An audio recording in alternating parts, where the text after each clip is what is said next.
Excellency, Prime Minister Sheikh Hasina, members of the media, thank you for your kind words of welcome. Thank you for your thoughts on the relationship and our meeting today. I am deeply honored and touched by your special gesture for my visit.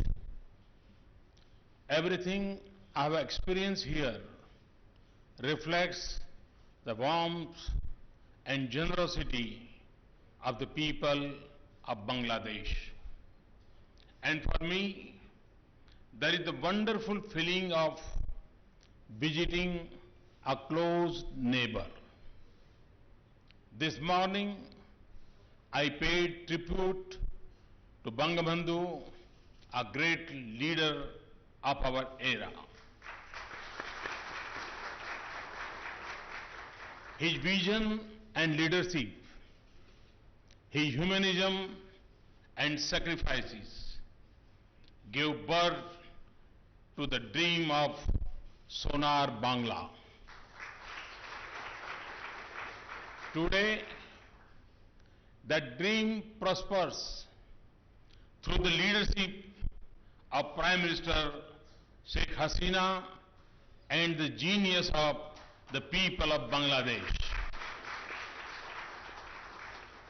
Earlier today, we launched 2 bus services that will connect our citizens more easily and our 2 nations more closely.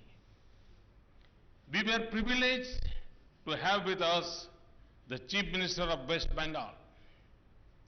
These 2 events highlight our shared values and interconnected destinies.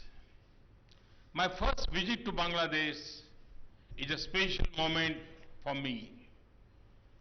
My personal journey has been enriched by the good wishes of countless people here. We are not just neighbors. We are 2 nations bound by the threads of history, religion, culture, language, and kinship, and of course, passion for cricket.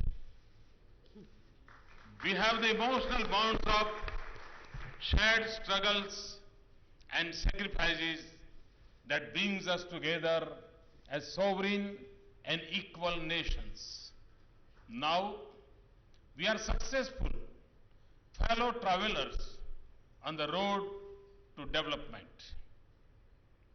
Our growing cooperation is a picture of my deeply held belief in the shared prosperity of neighbors.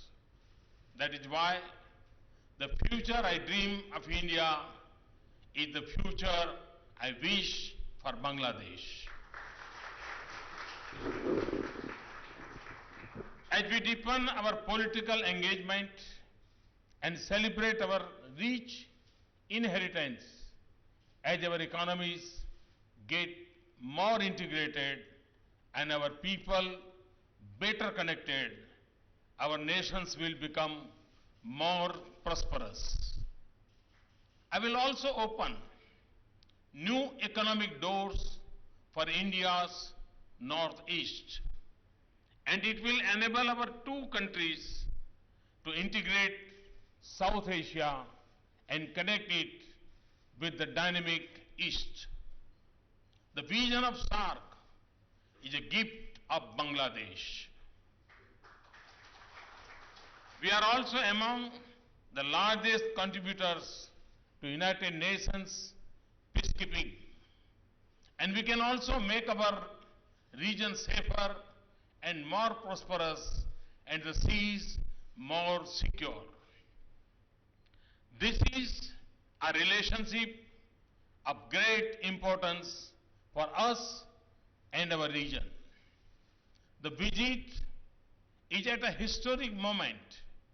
We have resolved a question that has lingered since independence. Our two nations have a settled boundary. It will make our borders more secure and people's life there more stable. Our Parliament's approval of land boundary agreement reflects the consensus in India on relation with Bangladesh. We accepted the settlement of the maritime boundary last year. It is evidence of the maturity of our ties and our shared commitment to international rules. So we stand at a moment of huge opportunity in our relationship. Prime Minister and I recognize that we will work together to harness the rich potential of our relationship. And we will address our challenges in a spirit of friendship and from a position of mutual trust and confidence. Our agreements reflect the vision and commitment. We have renewed existing trade and transport agreements. We have added new dimensions to our economic ties. The coastal shipping agreement will boost bilateral trade. The Indian Economic Zone will promote Indian investment in Bangladesh. The new border hut at Kamla Sagar will reinforce traditional economic links, and the agreement on blue economy and maritime cooperation opens a new area of economic opportunities. We should now extend our frontiers of cooperation to space. I am conscious of the huge trade imbalance despite duty-free and quota-free access to Bangladesh and India only but 25 items.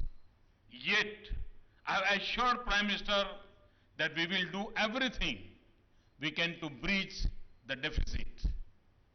Indian investments in Bangladesh will help. I will also try to make trade smoother and easier, including at the border. The agreement on standards and testing is a step in that direction. Power supply from India to Bangladesh will grow from 500 megawatt to 1100 megawatt within 2 years. The 1320 megawatt Rampal power project is making progress in accordance with your laws and regulation. We can do more together in power sector here and in India. Connectivity is the catalyst for deeper engagement. Bangladesh's decision to allow passage of power equipment and food grain to the northeastern echoes the strength of your human values and our shared economic opportunities. Connectivity by road, rail, rivers, sea, transmission lines, petroleum pipelines, and digital links will increase. Today, we have unveiled some of the pathways to this future. As I have said before, we will deepen regional connectivity and cooperation between Bangladesh, Bhutan, India, and Nepal. There is a natural logic to this arrangement. Our development partnership is scaling new heights.